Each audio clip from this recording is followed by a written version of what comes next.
Oi pessoal, tudo bem? Mais um episódio hoje, podcast da High Five. Hoje a gente está aqui com um especialista em obesidade, nutrólogo, Ricardo Pacheco. Obrigado, Sérgio. Estou aqui no podcast da High Five com o Dr. Sérgio Pistarino, que é médico do esporte, e hoje nós vamos falar de tratamentos medicamentosos na obesidade, certo? Certo. Vocês devem ter várias dúvidas quanto a isso. Será que as medicações, elas viciam ou dão um rebote? Será que é necessário o uso das medicações para o tratamento da obesidade? E essas medicações, por que elas estão tão em alta e tão na moda hoje em dia, essas novas medicações? Não é isso, Ricardo? Quer começar primeiro explicando ou introduzindo um pouco o porquê e o uso dessas medicações na obesidade? Bom, por que se fala tanto hoje em dia, cada vez mais, em tratamentos medicamentosos para a obesidade? Por que está tão na moda esses medicamentos novos? Por que as pessoas buscam tanto esses medicamentos para perda de peso, para tratar sobrepeso e obesidade? Para responder essa pergunta, basta nós olharmos para o panorama da saúde das pessoas. Basta nós olharmos para os números da obesidade. Apesar de todo esse avanço tecnológico, apesar de toda a tecnologia empregada nesses novos medicamentos, os números de sobrepeso e obesidade, os números das doenças crônicas só continuam aumentando. Em outras palavras, nós, médicos que trabalhamos com obesidade, estamos perdendo a briga. Então, é comum que as pessoas busquem mais, é comum mais congressos, cursos, especializações médicas e de outros profissionais nos tratamentos da obesidade, por uma necessidade. É cada dia maior a necessidade dos tratamentos para a obesidade. E onde que entram os medicamentos especificamente? Hoje em dia, a gente sabe que dentro dos conceitos mais atualizados dos tratamentos de obesidade, apenas uma dieta, apenas um exercício físico, apenas uma pequena ação de mudança no estilo de vida, na maioria das vezes é ineficaz no tratamento da obesidade. Você vai utilizar sim a dieta, a atividade física, o controle psicológico, as mudanças de hábitos, porque isso aí é a base de todos os tratamentos, tanto da obesidade quanto das doenças crônicas. Então é essencial que a gente utilize essas mudanças de estilo de vida. Mas é essencial também e necessário a associação dos medicamentos, porque todas as diretrizes, todos os estudos médicos mostram para a gente que apenas a mudança do estilo de vida é ineficaz no controle da obesidade, é ineficaz na promoção de uma perda de peso significativa. Você pode até melhorar a saúde, mas tirar o paciente lá daquela faixa da obesidade, melhorar as complicações, você precisa sim da associação dos medicamentos. O conceito de obesidade hoje em dia, antigamente a obesidade era vista como uma preguiça, uma negligência, uma questão de estética, né? Hoje, a medicina vê a obesidade como uma doença crônica. E como toda doença crônica, é necessário tratamento com medicamentos e, normalmente, tratamento a longo prazo. Então, quando a gente muda essa ideia, esse conceito de obesidade e entende a obesidade como uma doença crônica, a gente entende também a necessidade da associação de medicamentos. Uma doença crônica, por exemplo, é uma pressão alta, é uma diabetes, é uma doença do coração, é um câncer. Raramente a gente trata essas doenças crônicas com monoterapia, só com um comprimidinho. Normalmente a gente utiliza associações de medicamentos. E normalmente esses tratamentos são a longo prazo. Então, por exemplo, se eu tenho pressão alta e tomo meu remédio para controle da pressão, se eu parar de usar o medicamento, a minha pressão vai subir. Claro. Se eu parar de usar o meu medicamento para diabetes, por exemplo, a minha glicose, o açúcar do sangue, vai subir. E na obesidade a gente tem que adotar o mesmo raciocínio. Se eu parar o tratamento da obesidade, o meu peso vai subir novamente e as complicações, as comorbidades da obesidade vão piorar. Então é importante sim o uso do medicamento associado às mudanças de estilo de vida. E você vê que muitas das pessoas usam a medicação da hipertensão, do colesterol, da diabetes, sem nenhum tipo de problema. Os médicos prescrevem, o cardiologista, o pneumologista, o endócrino, prescrevem essas medicações de uma forma até indiscriminada. Quase todos os pacientes vão receber essas medicações. Mas já na obesidade, é algo que até os próprios médicos que não têm conhecimento têm tabu ou paradigma quanto a essas medicações.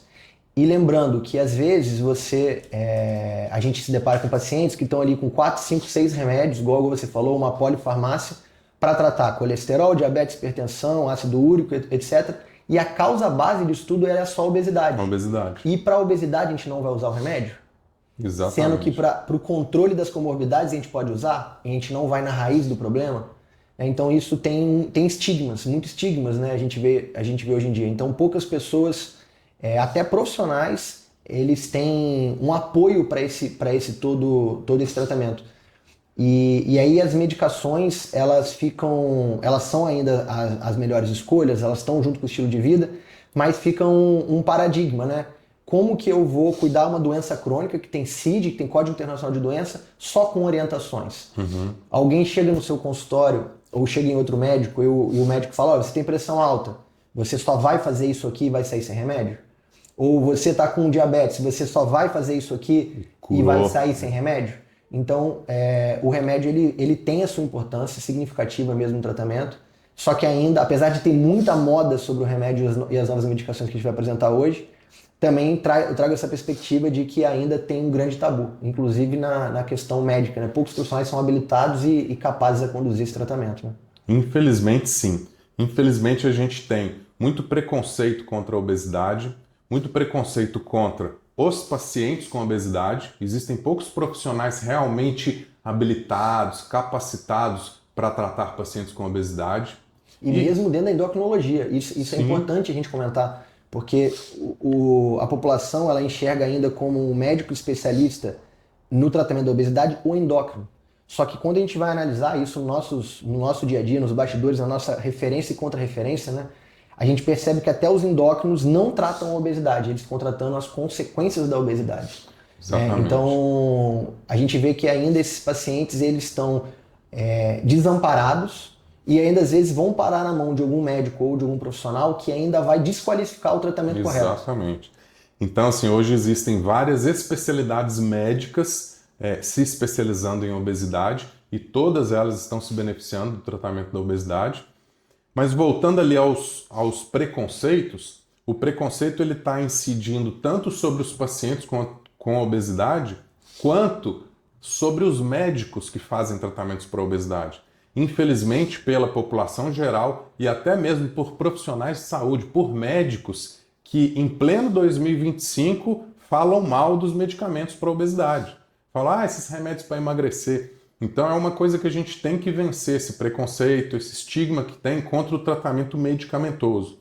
Existe um dado muito interessante dos Estados Unidos. Os Estados Unidos é um país onde existe uma grande incidência da obesidade e lá um estudo mostrou que menos de 2% dos pacientes com obesidade utilizam medicamentos para a obesidade.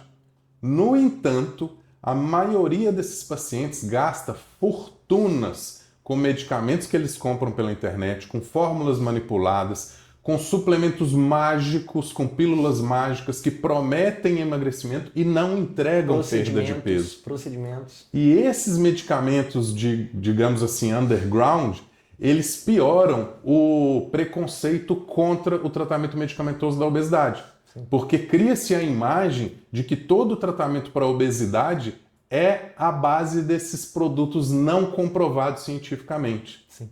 Então, veja o número de pessoas com obesidade nos Estados Unidos e veja a porcentagem de pessoas que usam os medicamentos corretamente. Então, a gente tem um trabalho muito longo pela frente ainda de vencer os preconceitos, de conscientizar a população e de conscientizar também nossos colegas médicos sobre as evidências científicas dos tratamentos medicamentosos na obesidade. Você vê, esse dado que você falou é muito interessante. Eu acredito que no Brasil deve ser algo bem parecido, se bobear até mais no Brasil. Qual o grande problema desse acesso fácil a esses remédios milagrosos, ou esses suplementos, ou fitoterápicos e procedimentos? O paciente ele deposita de fato esperança nesse resultado, só que esse resultado não vem, na maioria das vezes, né? 99,9% das vezes. Então cria uma distância para a próxima etapa do tratamento ou para ele voltar a tratar, porque ele se frustra e vem psicologicamente tendo um declínio. Então afasta ele durante 1, 2, 3 anos para ele fazer uma nova tentativa, e com isso o peso dele está aumentando, ou ele está no estado de sobrepeso e obesidade e piorando o estado dele de saúde. Então as primeiras tentativas, elas são as mais importantes para você aproximar ou afastar. Se teve um sucesso nas primeiras, esse paciente está aberto a novos tratamentos. Se ele logo de cara tem alguém na família, algum familiar, algum amigo, e ele mesmo já tentou algo que foi ineficiente, ele tende a se afastar dos próximos tratamentos. É isso mesmo. Eu falo o quanto é importante nós proporcionarmos resultado, nós entregarmos na vida desses pacientes resultado no tratamento. E nisso os medicamentos nos auxiliam muito. Porque quantas vezes a gente já atendeu pacientes que chegam à nossa consulta e falam assim: doutor, eu já tentei de tudo. Eu já tentei todas as dietas, eu já usei medicamento, eu já desisti porque nada adianta. Aí eu falo assim: você não tentou de tudo ainda. E aí eu vou buscar naquele paciente, com a especialização que eu tenho em obesidade, eu vou buscar naquele paciente qual a melhor estratégia que encaixa melhor naquele paciente. E aí eu tenho o desafio de entregar um bom resultado para esse paciente, porque ele está a vida inteira fazendo aquelas dietinhas, perdendo 1 quilo, 2 quilos, e de repente ele vem até mim e eu entrego para ele 20 quilos de perda. Aí ele para pensar, aí ele para ver com outros olhos o tratamento para a obesidade. Então, nosso desafio como médicos que atendem pacientes com obesidade é promover resultado. E um outro conceito que eu gosto muito, que se chama inércia terapêutica. Nós temos que vencer a inércia terapêutica. Se o paciente tem um sobrepeso, mas você vê que ele tem um estilo de vida, que ele está caminhando para desenvolver uma obesidade, para desenvolver uma diabetes, uma hipertensão, uma síndrome metabólica, a gente não precisa ficar esperando ele desenvolver a obesidade ou as complicações da obesidade para iniciar um tratamento. Então a gente tem que vencer a chamada inércia terapêutica. Quanto mais precoce a gente promover esse bom resultado para o paciente, melhor o resultado dele a médio e a longo prazo. Quanto mais precoce a gente der esse resultado para ele, melhor vai ser a manutenção do peso depois que você já promoveu a boa perda de peso. De fato. E esse tempo, né, esse timing, ele é importantíssimo. Porque o estado da obesidade, essa doença da obesidade, é um estado nocivo ao longo do tempo. Então, realmente, você saiu de férias e ganhou 2, 3 quilos a mais e depois recuperou esse peso, isso de fato não vai atrapalhar muito a sua saúde. O problema é quando isso se estende ao longo do tempo, ao longo dos anos e o pior, quando isso está avançando.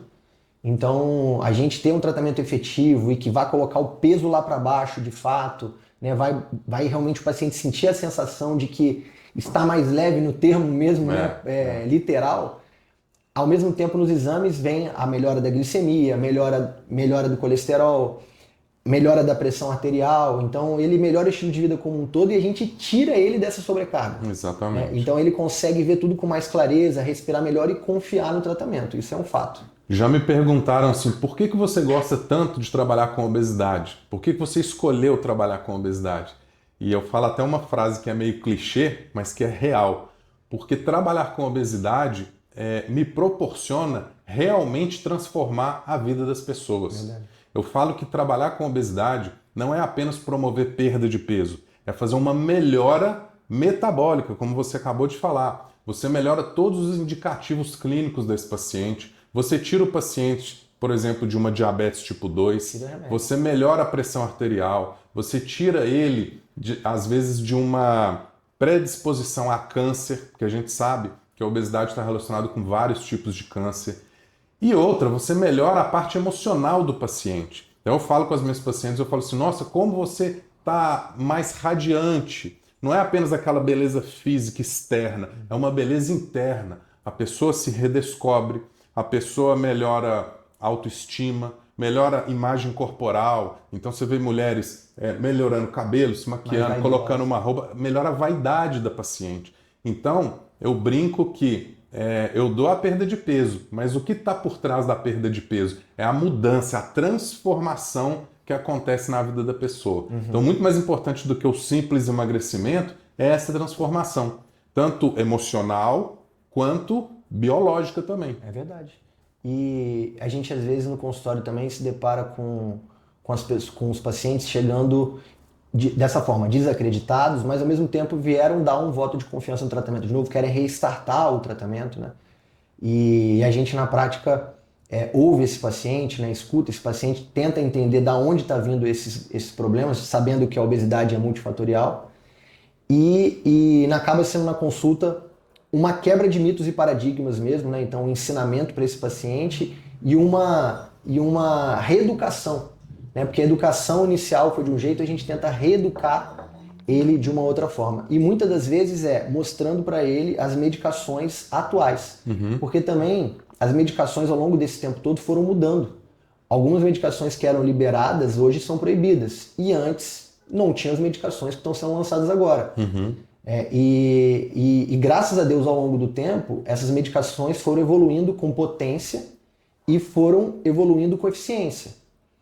E então muitos pacientes também ainda tentaram tratar 10 anos atrás e acham que para eles chegou o fim da linha. Isso mesmo. Eles acham que eles esgotaram todas as possibilidades, né? Esgotaram as possibilidades. E com isso a gente tem hoje essa nova moda das canetinhas. Você até trouxe aqui as canetinhas, queria que você mostrasse um pouco para o pessoal. Que são as canetas famosas de emagrecimento. Cada uma tem uma marca, um laboratório, tem uma dosagem, tem uma função. A gente generaliza, eu até particularmente não gosto de ficar falando canetinhas emagrecedoras, eu sei que para o público é uma forma legal, só que a gente coloca tudo no mesmo saco como se fosse tudo igual. E às vezes o paciente chega e fala para você, mas eu já usei a canetinha. Eu falo, mas qual canetinha que você usou? Eu usei a Victoza. A Victoza não é igual o que é o Trilist, que não é igual o que é o Monjaro, que não é igual ao que é o Ozempic. É meio que parecido com pílula anticoncepcional. As pessoas misturam pílula como se fosse tudo uma mesma coisa. Generaliza, né? E tem 200 mil pílulas de formas e dosagens diferentes que vai ser específica para o seu tratamento. Né? Eu sei que elas têm, você vai explicar um pouco melhor agora, elas têm mecanismos em comum, só que elas não são exatamente iguais. Você quer explicar um pouquinho pra gente? Sim. Antes de chegar nelas, eu gosto de falar uma coisa. A medicina, de tempos em tempos, ela dá saltos na evolução. E uma grande revolução que aconteceu na medicina foi na década de 20, quando eles conseguiram produzir a insulina humana, que eles fizeram uma mudança de todo o panorama da diabetes e começaram a salvar crianças e adultos que estavam morrendo de diabetes. O segundo grande salto que a medicina deu na área dos medicamentos foi na década de 50, quando eles descobriram a penicilina. E houve toda uma mudança no cenário dos tratamentos das doenças infecciosas. Até então não tinha antibiótico. Da era dos antibióticos para frente, mudou completamente a saúde das pessoas. E agora, nessa última década, de 2010 para cá aproximadamente, está havendo um novo salto, que é com a produção desses análogos de GLP-1, que são esses hormônios que se transformaram nessas canetinhas emagrecedoras. O que significa esses análogos de GLP-1, esses hormônios que são utilizados nessas canetas? Quando a gente está com fome, o nosso cérebro recebe informações vindas do nosso organismo de que nós precisamos nos alimentar. À medida que a gente se alimenta, o nosso intestino produz hormônios que levam a informação para o cérebro de que a gente já se alimentou, de que a gente deve diminuir a fome e aumentar a saciedade. Então, esses são hormônios que são produzidos naturalmente nas células do nosso intestino. É exatamente esses hormônios que os laboratórios produziram e colocaram nessas canetas. Só que qual que é a diferença dessas canetas para os hormônios que já existem no nosso intestino?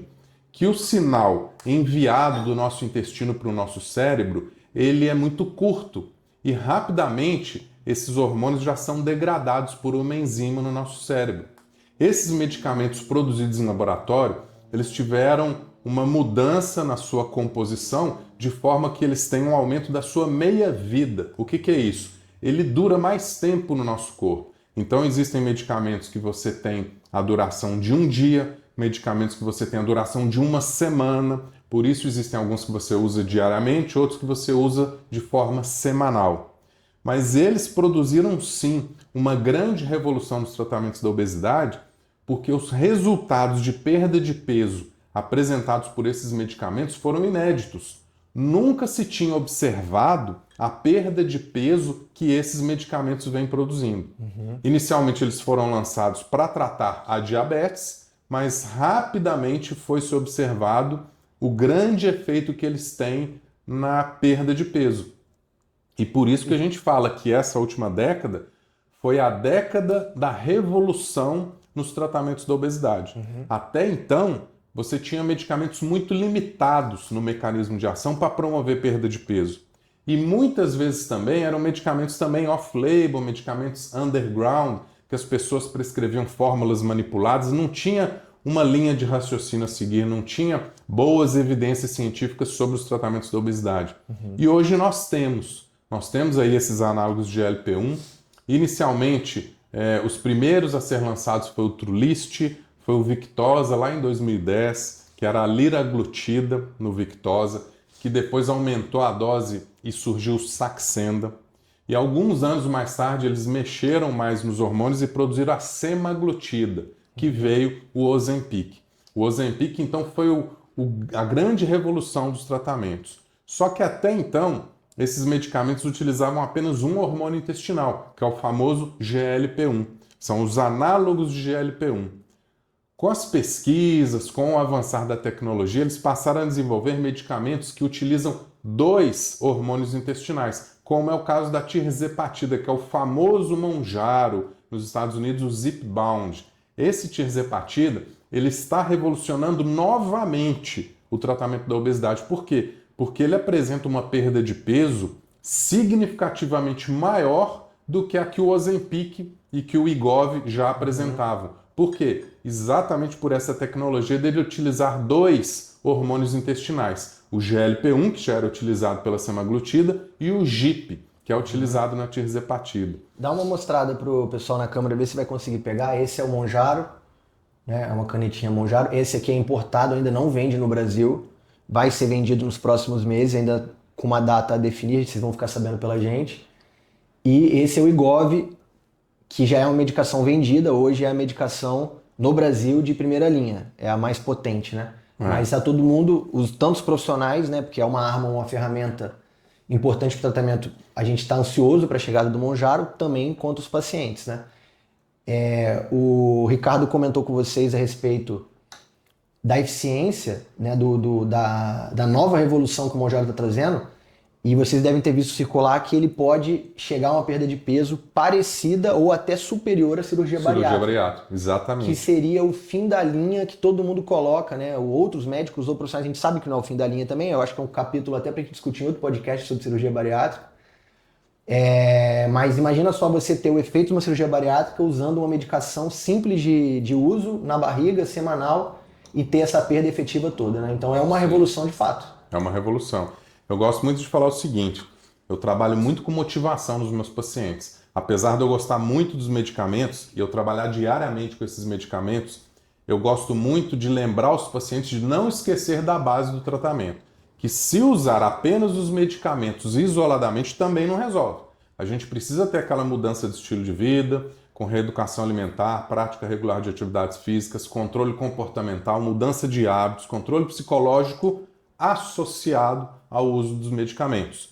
Porque o ser humano, ele tem uma mania de sempre depositar a esperança, a felicidade naquilo que é novo, naquilo que não chegou ainda. Então eu estou vendo isso acontecer com o Mounjaro agora. Ele tem data já de lançamento no Brasil, vai ser junho de 2025, ele será vendido nas farmácias. Então fica todo mundo naquele sentimento assim, quando o Mounjaro chegar, vai resolver minha vida, vai resolver meu peso, minha obesidade. Eu trabalho muito com cirurgia bariátrica. E os pacientes de cirurgia bariátrica, eles ficam também com esse sentimento. No dia que eu fizer a minha cirurgia, vai resolver minha vida, vai resolver todos os meus problemas. Sabe o que eu falo para eles? Não vai. Não é a cirurgia isoladamente que vai resolver seu problema. Não é o Mounjaro, o Ozempic, o Wegovy isoladamente que vai resolver o seu problema. A gente tem que lembrar do tratamento da obesidade como um todo, que é importante sim utilizar o medicamento, mas devemos associar o uso dos medicamentos à reeducação alimentar, à prática regular de atividade física e à mudança de hábitos. Por quê? Você não vai ficar grudado a vida inteira no medicamento. Você vai ficar grudado a vida inteira em você mesmo e nos seus hábitos. Então a gente tem que aproveitar o momento do tratamento para correção de hábitos, para que aqueles hábitos novos, mais saudáveis, sigam a pessoa a longo prazo. E até deixa eu mostrar, até de encontro a isso tudo, eu acho que tem uma resposta de uma pergunta que a gente fez no começo. Essas medicações aqui vão promover um rebote ou um vício? E a resposta é não. Por que elas não vão promover isso? E vai de encontro isso que você está falando. Quando a gente usa essa medicação da forma correta, nas dosagens corretas, com o suporte da mudança de estilo de vida, se você fez isso de fato, talvez nesse futuro próximo você vai tirar essa medicação e vai sentir tranquilo com essa nova mudança de estilo de vida para sustentar esse peso. Casos e casos são avaliados. Nem todos os pacientes vão retirar essa medicação em curto prazo. Alguns vão ter que até usar de forma crônica, já que a obesidade é crônica. Então, essa lenda, esse mito sobre a dependência ou sobre o vício da medicação, ele é equivocado. O que acontece na prática? A gente vê pacientes que utilizam essa medicação e aí, obviamente, como o Ricardo falou, a medicação vai ajudar na saciedade, vai ajudar na fome. E esse paciente depois descontinua o tratamento sem ter a mudança do estilo de vida e a fome dele, obviamente, vai voltar para o estado normal que ele já tinha. Que, como o Ricardo falou, também é a mesma coisa. A gente já produz esses hormônios que estão aqui na canetinha, só que vai voltar a ter um impacto como era anteriormente. Então a sensação é de que a fome aumentou, mas é que antes você estava com a ajuda da medicação, a sua fome só voltou para o estado que ela estava anteriormente. Isso mesmo. Em nenhum momento também essa medicação, inclusive ela tem venda livre no Brasil, essas que tem venda livre no Brasil, não precisa de receita controlada nem nada, porque elas não afetam neurotransmissores com ligação a vício e dependência. Então elas agem em mecanismos intestinais. Então pode existir sim uma dependência psicológica, como existe dependência psicológica para qualquer coisa no planeta. Não tem nada a ver com a substância, uma dependência química.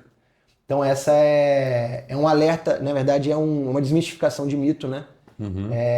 Quanto a vocês, quanto a essas duas questões. Existe um outro detalhe, que toda perda de peso no nosso organismo é seguida por um processo chamado de adaptação metabólica. O que é isso? As nossas células, elas são programadas para estocar energia, para a nossa sobrevivência. Então as nossas células não sabem que a gente está fazendo um tratamento medicamentoso, não sabem que a gente fez uma cirurgia bariátrica. As nossas células, o nosso DNA, ela vai achar estranha por que nós estamos perdendo tanto peso. Em outras palavras, as nossas células acham que a gente está morrendo. Então o nosso organismo começa a criar toda uma adaptação metabólica, onde vai acontecer aumento da fome, diminuição da saciedade, aumento da sua vontade de alimentos mais calóricos e a diminuição do nosso metabolismo. Para quê? Para a gente recuperar o peso que a gente perdeu. As nossas células, elas têm memória de peso. Elas vão tentar levar o seu peso de volta para aquele peso inicial. Por isso que é importante a gente tratar a perda de peso como uma fase ativa do tratamento, mas também numa segunda fase, a gente tratar a manutenção do peso como outra fase ativa do tratamento. Então, é muito importante o uso dos medicamentos nessa primeira fase para promover perda significativa, mas é importante também estratégias medicamentosas na fase de manutenção.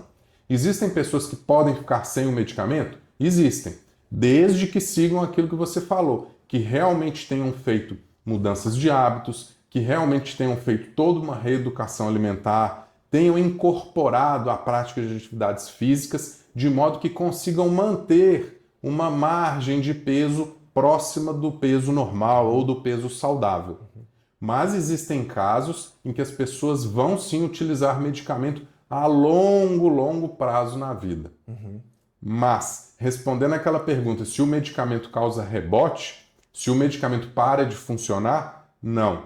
O medicamento não causa rebote. Eu brinco com as pacientes assim, falo, não é o medicamento que causa o rebote, é você que causa o rebote. Porque durante o tratamento, você teve disciplina. Mas depois que você parou de usar o medicamento, você largou também a disciplina.